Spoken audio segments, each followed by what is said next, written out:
Kurz Excel type číslo 96, ako naimportovať alebo ako importovať viacero súborov priečinku do Excelu a využitím vlastne nástroja Power Query.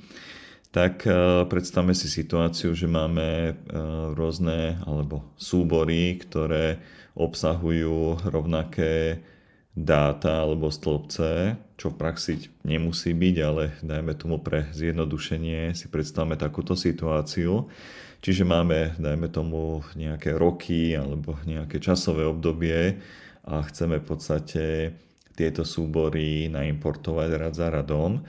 Takže ja mám pripravený aj priečinok, ktorý vám predvediem, takže je to priečinok, ktorý som nazval Excel Power Query zdroj priečinok a sú tu vlastne roky 2016, 2017 a 2018.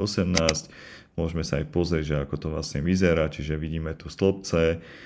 Tie údaje, ktoré som tu ukázal alebo pripravil, tak sú v podstate anglosaského formátu. Tie, ktoré som našiel ako nejaké cvičné na internete, ale keď zoberieme aj ďalší rok, tak v podstate dostaneme tú istú štruktúru, akurát sú tu samozrejme iné aktuálne údaje a ten rozdiel medzi tými jednotlivými rokmi môžeme vidieť aj v trans, dajme tomu, že to je nejaké poradové číslo, takže 2018 taktiež aj ukážem.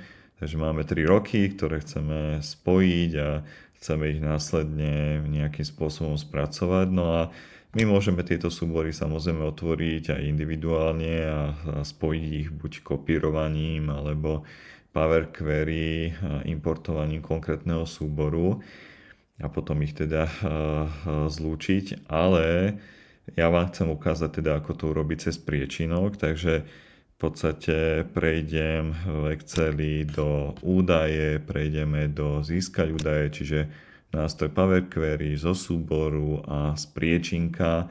No a z priečinka si v podstate označím iba priečinok, ktorý chcem naimportovať, takže on mi našiel teda, alebo zobrazil klasickú štruktúru, ako poznáme, takže je to Excel Power Query zdroj priečinok. Potvrdím otvoriť, ja tie súbory to vlastne nevidím, ale berie ich teda do úvahy a no, my by sme mali vidieť vlastne všetky 3 roky, takže sú to textové súbory, ale nie excelovské, ale ten istý princíp alebo obdobný princíp platí aj pre Excel a ostatné typy súborov. No a tu sú v podstate nejaké také meta údaje o tých súboroch, ako je nejaký obsah, že je binárny, hej, názov, hej, prípona a dátumy prístupu, hej, alebo nejaké úpravy, vytvorenia a podobne. Ale ja prejdem do kombinovať, hej, je tu viacero možností, ale kombinovať a načítať, takže zvolím túto možnosť. Je to úplne taká tá najjednoduchšia. Samozrejme tie dáta môžu byť v rôznej štruktúry, v rôznych stĺpcov teda, takže tam by sa hodili aj iné možnosti, ale pre tento prípad to môžeme takto zjednodušiť. No a v podstate vidím tu ukážku, vidím tu prvý vzorový súbor, no a ja potvrdím OK.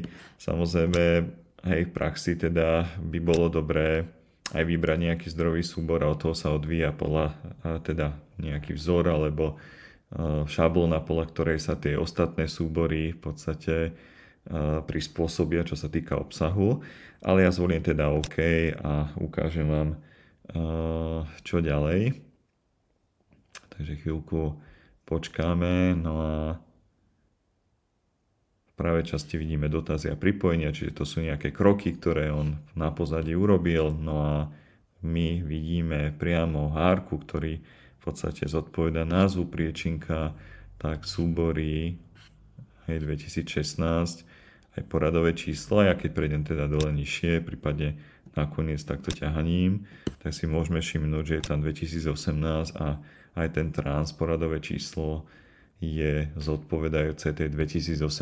No a my by sme tu mohli vytvoriť kontingenčnú tabuľku alebo spracovať tie dáta ďalším spôsobom a podobne.